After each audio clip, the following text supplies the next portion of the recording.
Yeah, just the next slide up there. Okay, so first off, I'd just like to acknowledge with gratitude that I'm joining today from the traditional territory of the Lekwungen speaking peoples that are today known as the Songhees and Esquimalt First Nations. Our offices at EMCR are here on that beautiful traditional territory that's now known as Victoria. So it's really a long road to get here, and it's really exciting to have reached this point where the statute is ready for introduction in the fall. So as you know, this is the second in a series of 5 webinars we have planned. We're pleased that just in time for these webinars, we've been able to release a technical paper that provides readers with more details than what we've previously been able to release to the public on the design of the proposed legislation. So you can find that on our website. If you just Google BC Modernized Emergency Management Legislation, I think you should be able to track it down. So what we'll be doing today in this session is focusing on the response and recovery powers in the statute, who can exercise them, when they can be exercised, and when consultation and cooperation with Indigenous governing bodies is required. The powers that you'll hear about today will become available as soon as the statute becomes law. So our minister has indicated it will be introduced in the fall session of the legislature this fall. So future sessions from us will be themed. So this is just a reminder that while today is a high-level overview of response and recovery powers, we'll be drilling down into some more focused discussions on how the legislation deals with planning and risk assessments. That's on July 26th. And then agreements and collaboration, that's on August 9th. And consultation and cooperation, which is on August 23rd. So with that, we'll just move to the next slide. So before I get started, we just had this slide just to define the space. Obviously, today's objectives are to promote awareness of BC's proposed emergency management legislation, and that we can collectively best achieve that goal by treating each other with respect, agreeing to communicate in a respectful way, and approaching the material with curiosity. Obviously, just like emergency management, different people can have different views on what's best for legislation, and we all just want to treat each other respectfully and be curious in how we approach this. So I'll just move to the next slide. Okay, so the new legislation includes many response tools that are similar to those under the Emergency Program Act. So this includes emergency powers that can be used during declared states of emergency or a recovery period. In general, response and recovery powers are extraordinary powers that have the potential to infringe on rights and freedoms of British Columbians. So as a result of that, the intent of the legislation is that those extraordinary powers are only used when necessary and in limited circumstances, so in these exceptional circumstances that are emergencies. So most emergency response powers from the Emergency Program Act are carried forward in the new legislation, but the new legislation also includes some common sense tools that reflect lessons learned from recent emergencies, some of which were used during COVID-19. So these include clear authority for the minister to acquire, hold, and distribute emergency resources, an authority for the minister to order assistance, so that could be requiring a municipality to host evacuees from another municipality.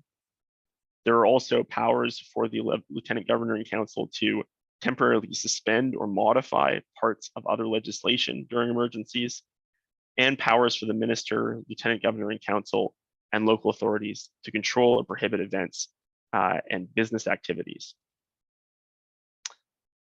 So in general, there are response and recovery powers specific to different entities. So there are certain powers for the Minister of Emergency Management and Climate Readiness, the provincial administrator, so that's the designated position within EMCR, and it's similar to the director of the provincial emergency program under the Emergency Program Act. and the Lieutenant Governor and Council. So all those entities have certain powers. The local authorities also have certain powers. That includes municipalities, regional districts, and modern treaty nations. And I'll just note here that to align with the final agreements and the treaties themselves of modern treaty nations, they are treated like local authorities under the legislation to a certain extent. That means that they can exercise the same powers held by municipalities and regional districts, but in recognition of the government-to-government relationship between the province and modern treaty nations, ministerial oversight over treaty nations is limited. An example of that is that treaty First Nations are not required to seek ministerial approval for declarations of states of emergency. In later slides, I'm going to go over the powers available to different entities, and we've indicated where modern treaty nation powers are distinct from those of other local authorities. So you'll see that in the coming slides. There's another entity that has powers potentially under the legislation, and it's not one that will come up frequently, but that is participating authorities. That's the name given to them under the legislation. These are entities that enter into agreements with the province, and they would have the same powers as local authorities, essentially. We briefly mentioned participating authorities in last week's webinar, but just as a refresher, these are any entity that through what we're calling emergency measures agreements agrees to take on essentially the same powers and duties as those associated with local authorities. So an example of this could be something like Parks Canada in a national park. If they were to enter into an agreement with the government, and it also leaves open the room potentially for an authority to come forward in a place like the Stikine region where there is no existing local authority for that region. So if we could just move to the next slide now.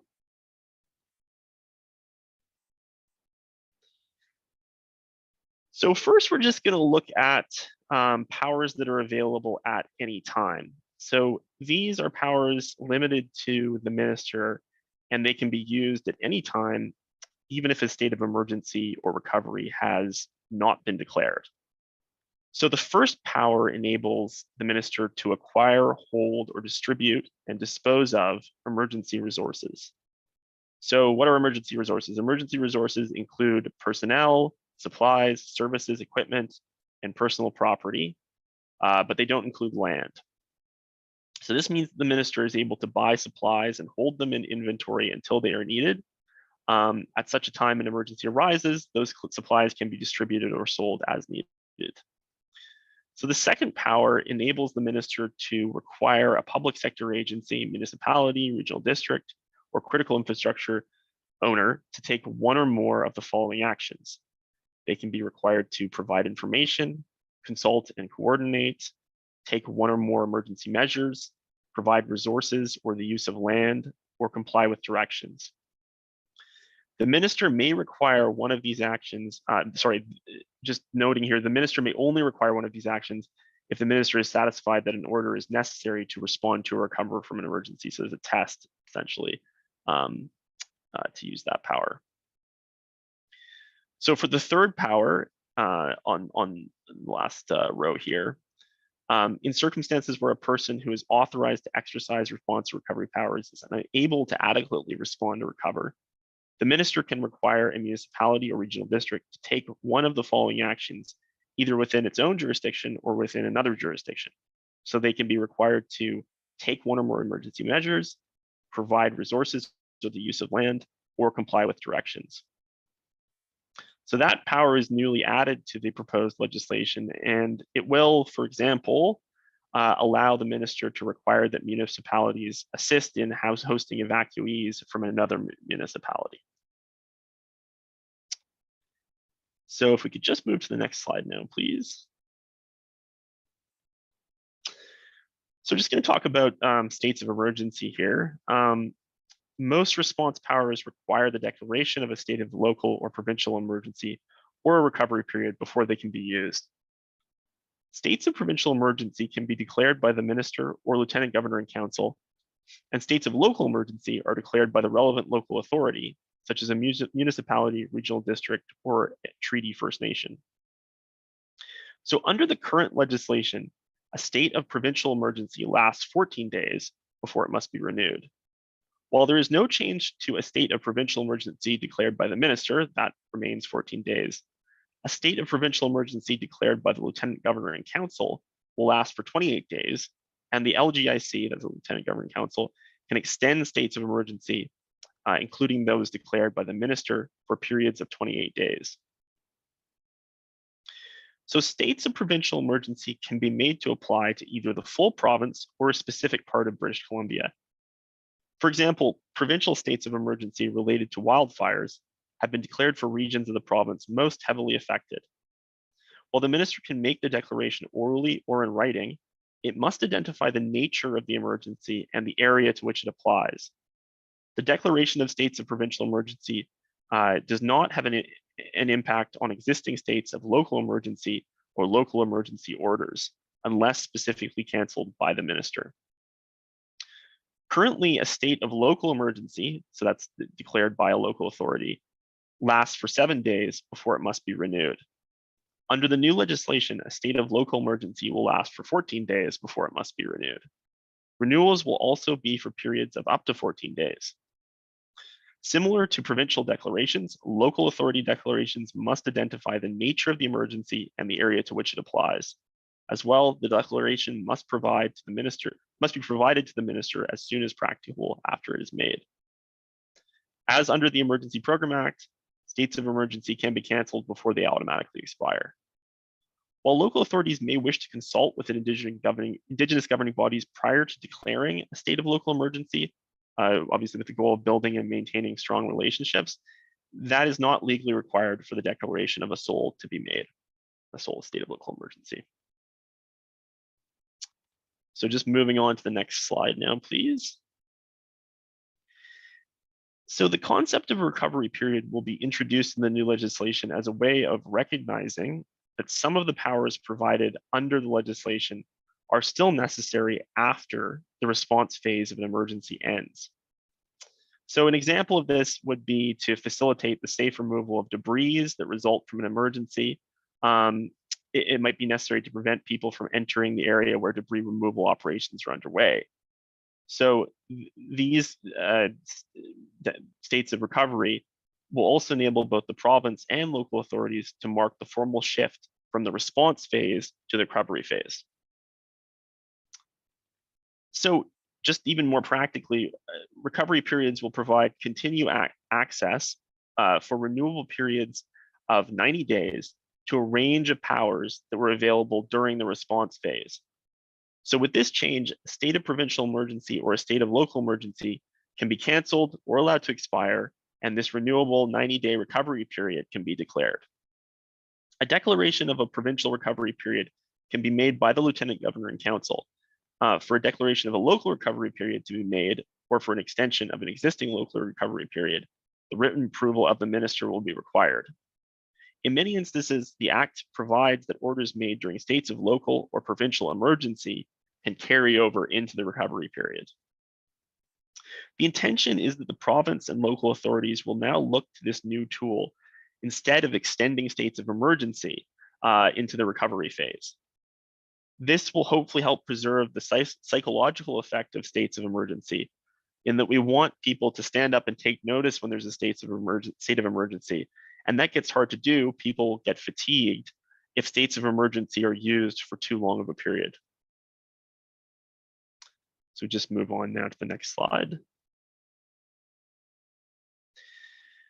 So the tables that you're going to see throughout the next slides set out specific powers in the who they are available to in the middle column and when they are available in the right column. You can also see a reference to where the power is located in Appendix 2 of the technical paper that we have made available. We're going to walk through a number of powers, many of which you will already be familiar with. Note that a provincial state of emergency is required if the minister, lieutenant governor in council, or lieutenant governor in council is exercising a power, and a state of a local emergency is necessary for municipal governments, regional districts, or treaty First Nations to exercise these powers.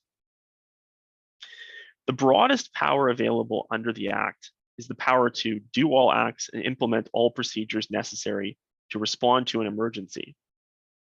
This power is carried over from the EPA, but it's now only available to the minister and treaty First Nations.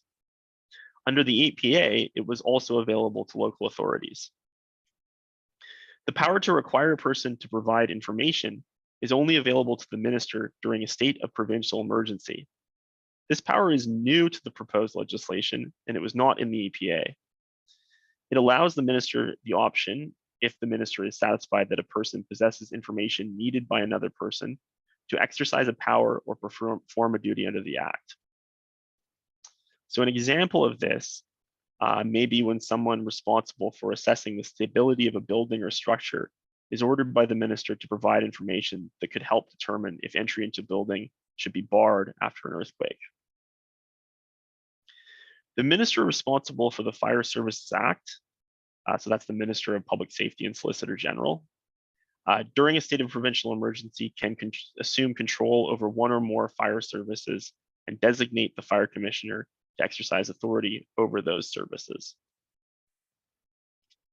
So I'll just go to the next slide now.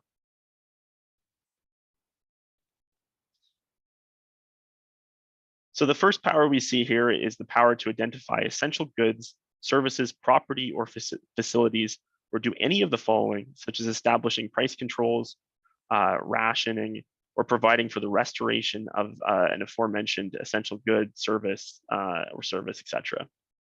So that's available to the Ministry of Municipalities, regional districts, and treaty First Nations during states of local emergency or provincial emergencies. The power is also available to the LGIC and, as previously mentioned, local authorities during states of recovery period as well.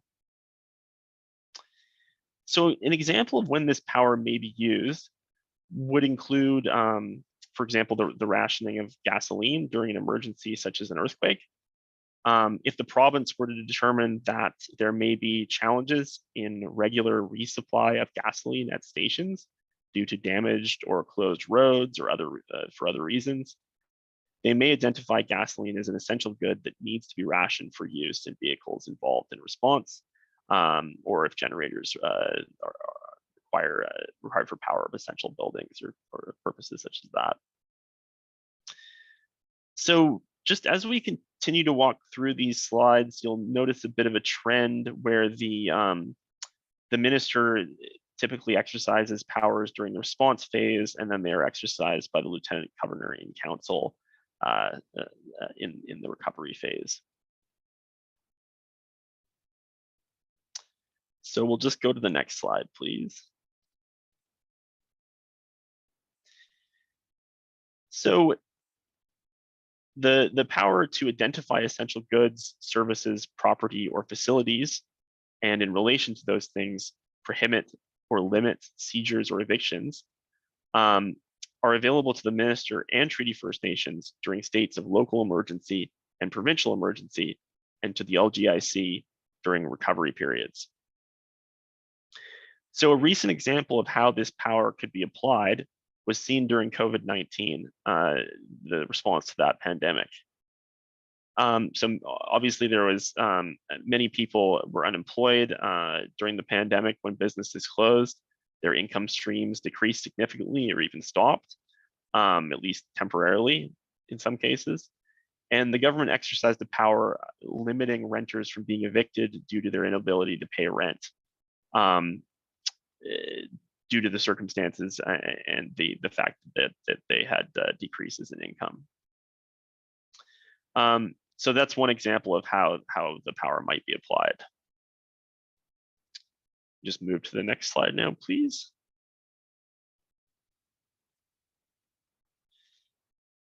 So this power provides for during a state of a provincial emergency and local emergency and recovery periods, the ability to authorize a qualified person to provide a service or give assistance. So An example of how this power might be used could, in the case of, for example, an accidental spill of hazardous materials. If there was a person who was qualified in safe containment or recovery of the hazardous materials, they could be authorized to respond and assist in the cleanup as soon as practicable. Just move to the next slide, please.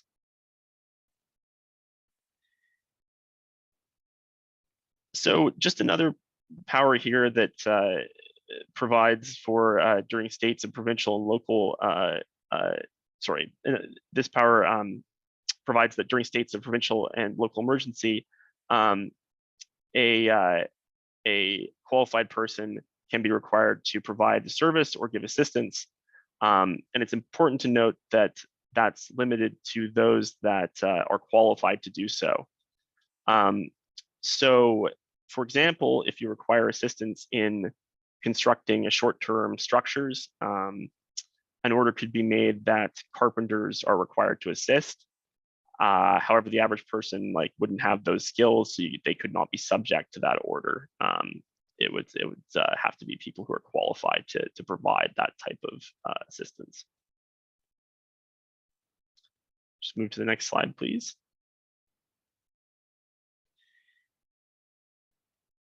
So with this slide, we start looking at a new set of powers, and these are powers related to land and property.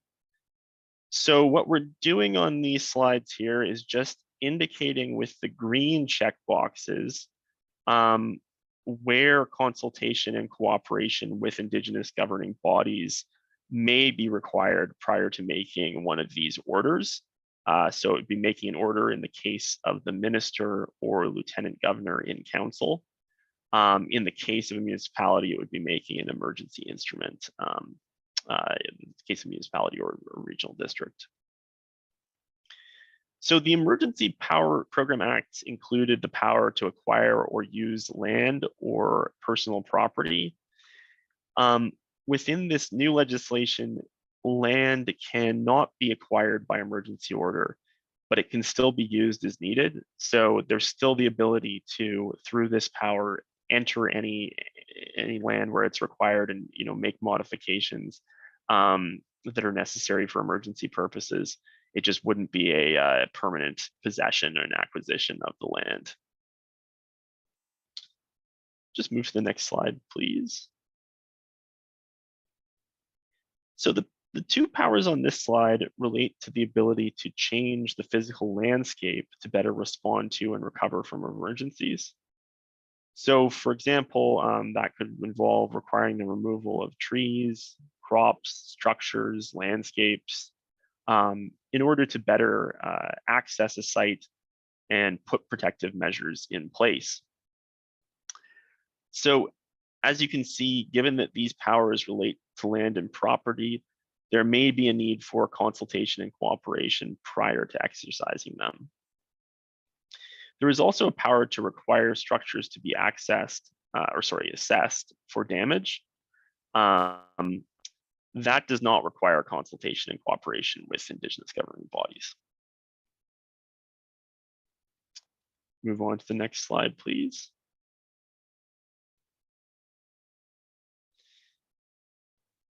So this next set of powers is those that relate to evacuations and removals.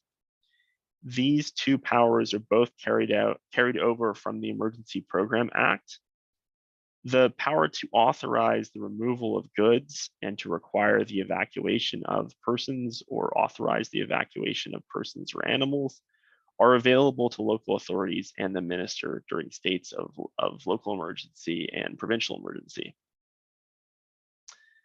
As well, unless the minister directs otherwise, the evacuation power and good removal power can also be exercised by the provincial administrator for areas that are not within the jurisdiction of a local authority. The provincial administrator is a designated position, as I said, we sort of touched on this already, but just to remind people that the provincial administrator is a designated position under the new legislation. it's similar to the Director of Provincial Emergency Program in the EPA. So given that the situation has become stable in the recovery phase, if that's occurred, the power to issue new evacuations does not exist.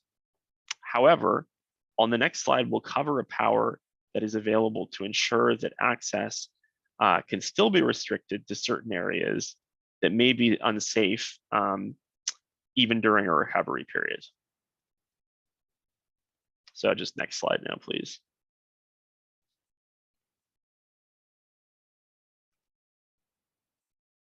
So during local and provincial recovery periods, the minister, municipalities, regional districts, and modern treaty nations have the power to prohibit entry into structures or onto land so that emergency measures for recovery can be taken, or to protect persons or objects or sites of heritage value. So these types of orders during recovery can essentially replace evacuation orders that are in place during the response phase. And they would basically provide the ability to limit access to land or structures in a deliberate and specific manner once a state of emergency has been canceled or has expired. Authorities may wish to exercise caution with specific structures or land areas by prohibiting access until it's safe to return. So these orders can act sort of like a mini or like precise evacuation order without affecting other areas that were part of a response evacuation order. So an evacuation order that occurred during the response phase. So just to give an example of how that might work, so if a municipality has a section of buildings or heritage status area, like an old town or with hotels and banks and theaters, like old buildings built in the 1900s or something like that, that's sort of tourism, and like the structures are old and perhaps not as stable as more modern buildings. During the response to an emergency, or after the response to an emergency has happened and the overall situation is stabilized, if there's no further expectation of continued damage to those structures and to the rest of the area, you'd lift the state of emergency, but the municipality might still have concerns about potential damage to those old structures that might be unique, as I'm saying, because of their age. So the municipality with this power could prohibit entry into those specific buildings during the recovery period to allow time for structural assessments and to determine if re-entry is safe.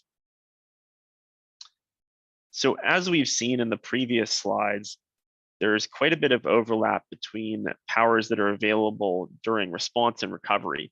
So it's worth noting some of the powers we saw earlier that are not available during the recovery period.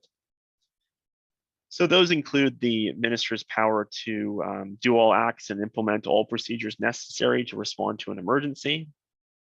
It also includes authorizing the removal of goods, requiring or authorizing the evacuation of persons or animals, or requiring a qualified person to provide a service or give assistance.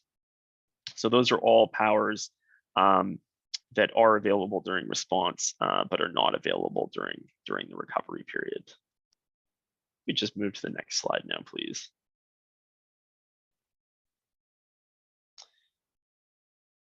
So just some more powers that are available to the same entities as the last slide in the same circumstances.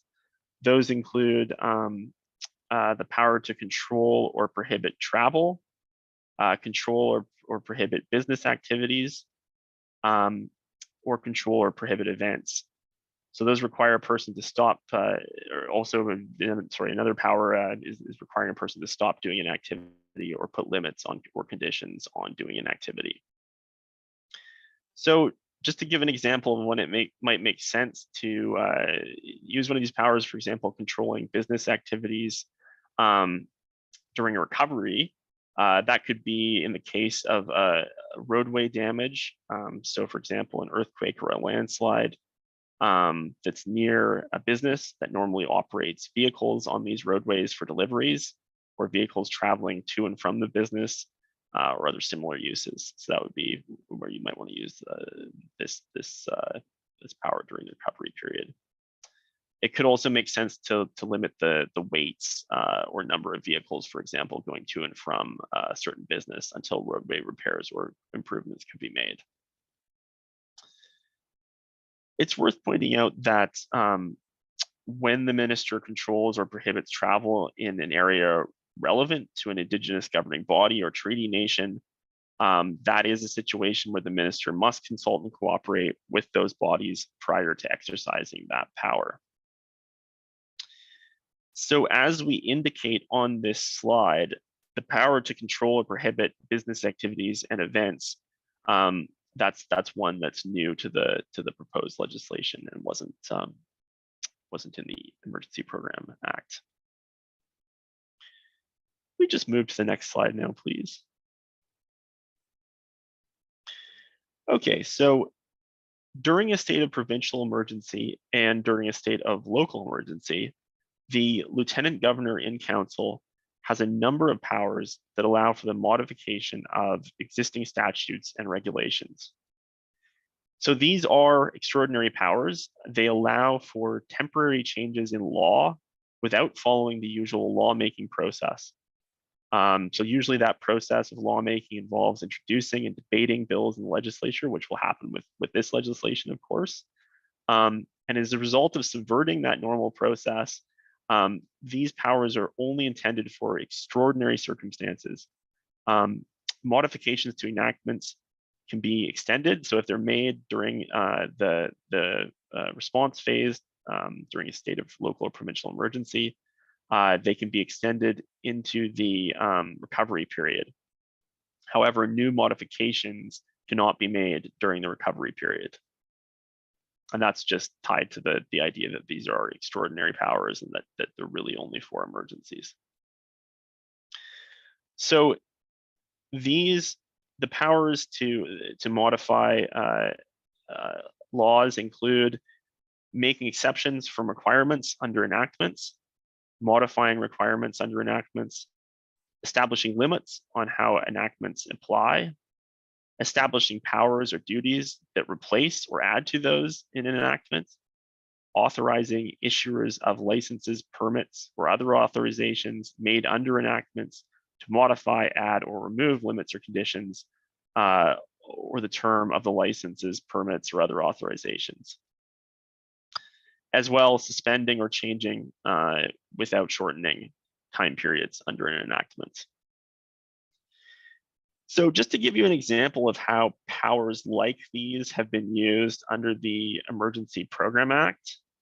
So we'll probably all remember the atmospheric river event. So during that event, the milk industry standards exceptions regulation was created.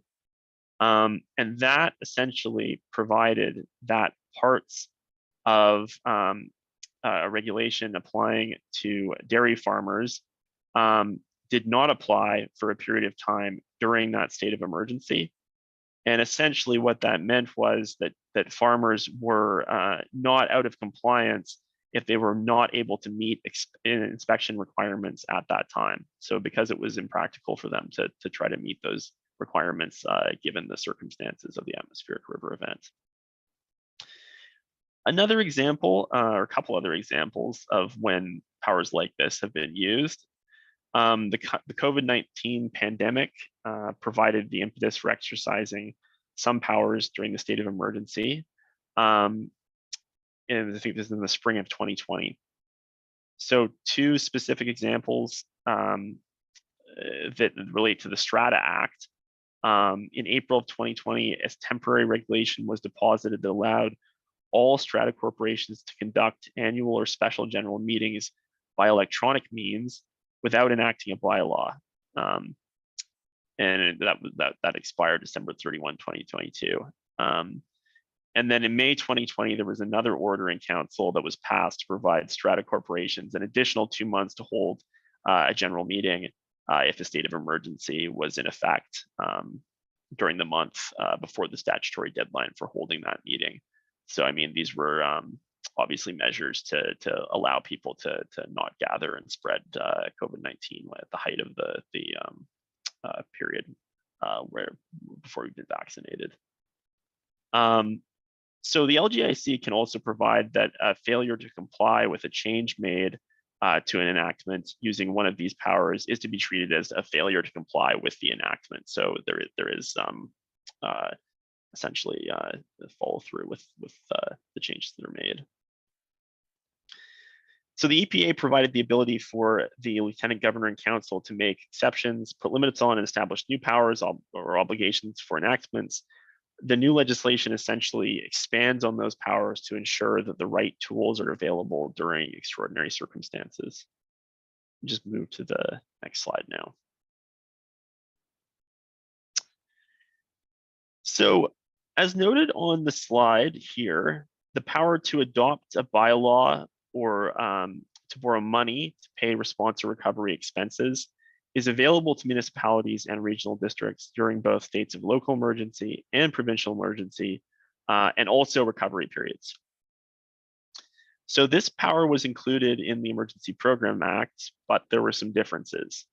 So the power is now available in the recovery period. Obviously, as I've explained, the recovery period is new to this legislation and it didn't exist under the Emergency Program Act. So the money that's borrowed using this power can be used for operating expenses, not just capital expenses. So that's another difference with the Emergency Program Act. And the provincial administrator can grant exceptions to the time limit for adopting the bylaw. And another final difference is that approval for the bylaw is required by the Inspector of Municipalities and not just by the Minister of Municipal Affairs. I can also note here that the City of Vancouver has a different scheme than most municipalities in the province or most local governments or local authorities. It operates under the Vancouver Charter, and it won't be subject to the same approval requirements as other local authorities.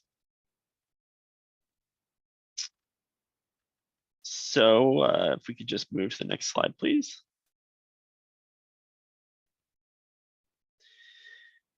So I've touched a bit on consultation and cooperation requirements in relation to specific powers as we've walked through them. But here we're just going to get into a little bit more depth on that. So this is a pretty substantial change from the current Emergency Program Act. The inclusion of consultation and cooperation requirements aligns with BC's Declaration on the Rights of Indigenous Peoples Act. And throughout our co-development process with First Nations partners, the need for enhanced collaboration at a local and regional level around response and recovery was quite clear.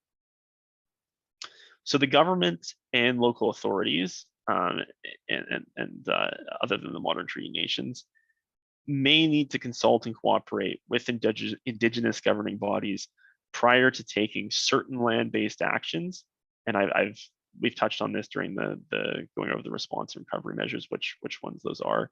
So that prior to taking certain land-based actions during the response and recovery phase, they have to consult and cooperate potentially. So as I've said in the past slides, consultation and cooperation obligations can arise when using response and recovery actions that relate generally to land and property evacuations and removals, restrictions on travel, or prohibiting entry into a structure or onto certain land. So just as a reminder, if you want to learn more about this, Appendix 2 in the new technical paper includes a column that notes more specifically whether consultation and cooperation will be required for any given power. So these obligations apply on previously agreed upon areas within traditional territory. The province and local authorities will work together with Indigenous governing bodies to determine in which areas these obligations apply and how best they can be implemented in a timely and effective manner. So, excuse me, you'll hear more about these areas or about how these areas will be determined in our session on consultation and cooperation on August 23rd. So if you'd like to hear more in depth about this topic, I really recommend you tune into that presentation. So we do recognize that there might be times when an immediate action must be taken, or where contacts with Indigenous governing bodies can't be made. For example, if an emergency has affected communication channels, like phones are down, the internet's down, if there is an imminent risk of loss of life or injury to individuals or animals, or the risk of significant loss or damage to property, and consultation and cooperation can't be undertaken, then an emergency instrument or order can be made without consultation and cooperation taking place.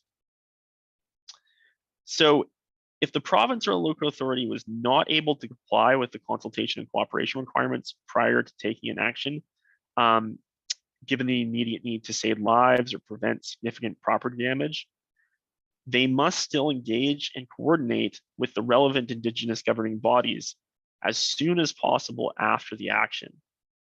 So essentially, like, even if there is that extraordinary circumstance where the consultation cooperation can happen, you still have an obligation after the fact to talk about what has occurred. So in general, we hope these are rare exceptions, and consultation cooperation is expected to take place in most circumstances. Foregoing consultation before an action is taken will also lead to reporting requirements, and I'll discuss that in the next slide. So perhaps we can just move to that next slide now. Okay. So this is just a consultation requirement that applies to local authorities. So local authorities that are considering evacuating people or having people re-enter an area, they have consultation obligations with other local authorities under the new legislation. So if the area that is being considered for evacuation or re-entry is adjacent to another local authority, then the local authority must consult with the adjacent local authority, including giving them notice of and details on the intended action, considering any comments they receive back, and coordinating with that local authority in respect of the nature of the evacuation and re-entry, and the form and timing of any warnings that are given. So similar to what we've just talked about, the legislation will recognize that there are times when snap decisions must be made. So as you see here, there is an allowance for an exception in these kinds of extreme imminent circumstances. But also similar to what we discussed on the last slide, there's an after the fact obligation. In this case, a local authority will need to notify adjacent jurisdictions of the action they've taken, and will need to describe arrangements made or intended to be made for evacuees. So it's if you can't do it before you have to do it, you have to talk about it afterwards. So the current Emergency Program Act does not contain this requirement for consultation to occur between local authorities in relation to evacuations.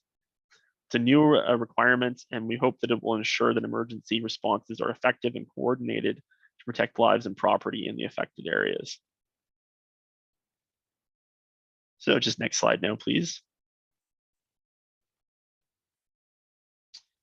So the new legislation outlines reporting requirements for the province in relation to response and recovery powers and activities. There are some that are specific to the minister. So within 5 business days on which a response or recovery power is exercised by the minister or the Lieutenant Governor in Council, the minister must submit a report to the Speaker of the Legislative Assembly on the exercise of that power. They have to include in the report a copy of relevant regulation or of the relevant regulation or order. And if the minister was of the opinion that it was not possible to fulfill the consultation cooperation obligations that I've just spoken about, then the report must include reasons why that was the case. The provincial administrator also has reporting obligations. A final report must be prepared with respect to the declaration of a state of provincial emergency and the recovery period.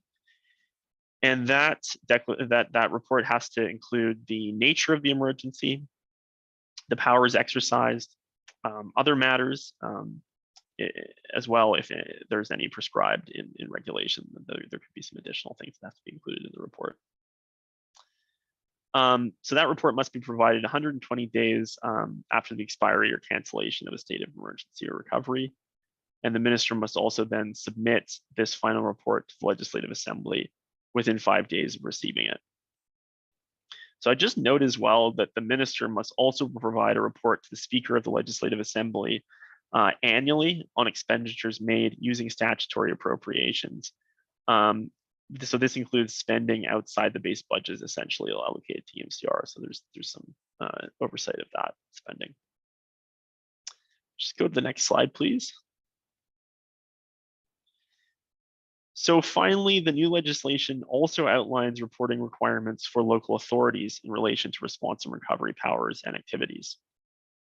So these requirements do not apply to modern treaty nations. However, the minister may request a report from the modern treaty nations. So local authorities are required to submit a report on the declaration of a state of local emergency or recovery period to the provincial administrator.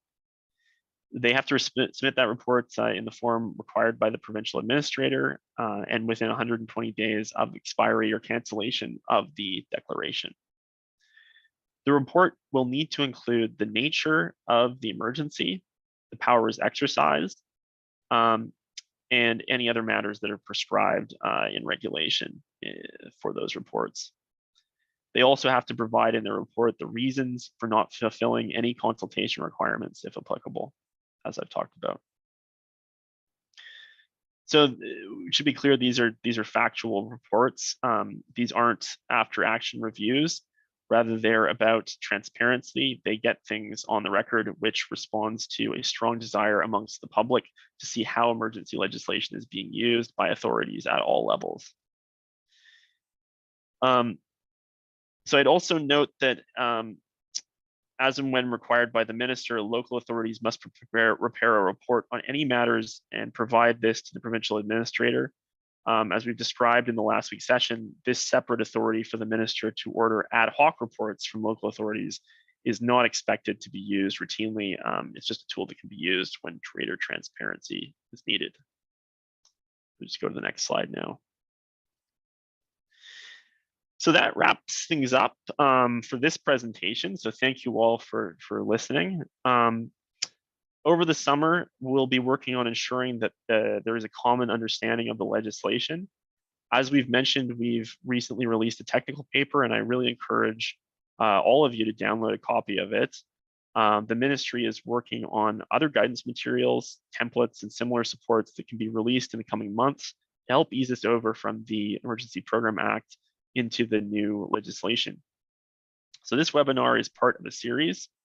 We'll be offering 3 further sessions in collaboration with BCAEM. And these webinars will dive into a number of areas that July 26th, planning and risk assessment, August 9th, agreements and collaboration, and August 23rd, consultation and cooperation. So we've just got one more slide where we are just giving contacts for information and or feedback. That brings us to the end, and we've got a little bit of time for questions now. So I wasn't monitoring the Slido or chat. It's all good, Mark. There. It's all good. I'll help you Okay, out. thanks. So thank you, Mark, for your presentation. Yes, we are short on time. So as I mentioned in the chat, we'll be focusing on some of the Slido questions because they were uploaded. So I'll take the one at the very top. We've asked, what are the criteria for something to be identified as critical infrastructure? Where is that documented, communicated, and when is it updated? So I'm happy to respond to that one. there are a number of aspects of the new legislation where regulations are required to bring those parts of the whole scheme into effect. So critical infrastructure is one where are in the process of developing regulations that will define critical infrastructure. And that does not exist in the legislation. The legislation points towards regulations, and those regulations do not exist yet. So we're developing those. We'll be consulting with industry over the next year on those pieces. So stay tuned, essentially, for that. Perfect. Next question, will there be recovery financial guidelines? Recovery has no dollar support other than DFA, 80% recoverable, can't even hire security. I should take that one. Hi, folks. It's Keith Preston. I'm the ED of Policy and Legislation for the ministry. And it's not satisfying, but I'm going to take this away and pass it over to our finance folks in the ministry, just because they're best positioned to respond to this. And unfortunately, we don't have any of them on the line today, but as we're seeing in the chat here, there's an interest in what is happening with the questions on Slido, and we will be taking these away and providing some answers. So I can say that that kind of thing happens outside the legislative framework. Great, thank you. Next one up is, when ordered to host or assist neighboring jurisdictions, will local authorities, First Nations, be eligible for cost recovery? So for lost revenue, all costs, incremental costs, those kinds of things. And that's in the same boat. We'll pass that through to our finance folks, and it's beyond the legislative framework. Okay. So next up, we have the technical paper does talk a lot about trust and transparency. Is there any intent for EMCR to release the draft wording before fall session? Right. Yeah, and this one came up last week as well. And maybe just to repeat what I had said there, we're as staff, unfortunately, it's not our call to be able to do that kind of thing, but we're trying to walk a fine line with the convention of parliamentary privilege, which generally the first time anybody sees what's in a bill is when it's introduced in first reading into the Legislative Assembly. Things have been changing in the last few years. 2019, the Declaration Act was passed, and we have a new legal obligation to ensure that all of our laws are aligned with the United Nations Declaration on Rights of Indigenous Peoples. So in order to meet that obligation, we're doing some sharing of drafts under confidentiality agreements with First Nations peoples. So it's a bit of a change. It's tricky as far as parliamentary privilege is concerned, but beyond that legal obligation that is new under the Declaration Act, we haven't been able to go there. What we have done is we've had a lot of policy conversations with people who are interested in the legislation. We've been going to UBCM committees, like last year, the Flood and Wildfire Advisory Committee. We're now speaking with the Community Safety Committee. President's Committee at UBCM did get a draft through confidentiality agreements. So there's definitely a desire to get information out there. And I can say that technical paper that we've been speaking about too really is based on the legislation, so much so that we did have to go through quite a rigorous process to ensure that we're not getting ourselves in trouble with that convention of parliamentary privilege. Perfect, thank you. And I think I only have time for one more question. So I will go with, why was the power to do all acts removed from municipalities and regional districts?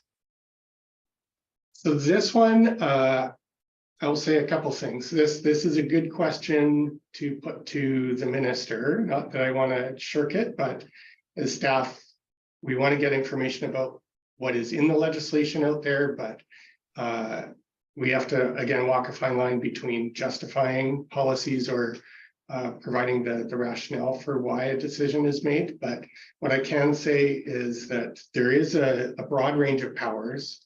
Essentially everything from the EPA is moved over aside from that. And then there are some new specific ones that are thrown in. And as the ministry, when we're looking at using any of the powers that are in the statute, we're always going to be looking at those specific powers. And the power that is retained by the minister to do all acts necessary is kind of like a last resort type of power that would really only be looked to where those specific powers don't address the situation that we're trying to deal with. But generally, those specific powers are very, very comprehensive. Okay, great. Thank you, Keith. Thank you, Mark, for your presentation. Just to let the whole group know that the recordings will be recordings and the slides will be available through BCAEM on the website, and they'll be announced by social media. We're hoping to have those up by the end of the week. Also, all of the questions that have been provided through Slido and the chat will be recorded. We will be putting them together as part of a final report, which will be provided back to EMCR, describing what we've heard from all the groups. So with that, if you do have any more feedback, there were a couple of emails provided from EMCR, and there's also outreach at bcaem.ca, and we welcome your feedback that way so that we can incorporate it into that report. With that, I will let everybody go. It is 3 o'clock on the nose, and I thank EMCR and the rest of really this province for their time. Thank you so much. Thank you very much. Thank you.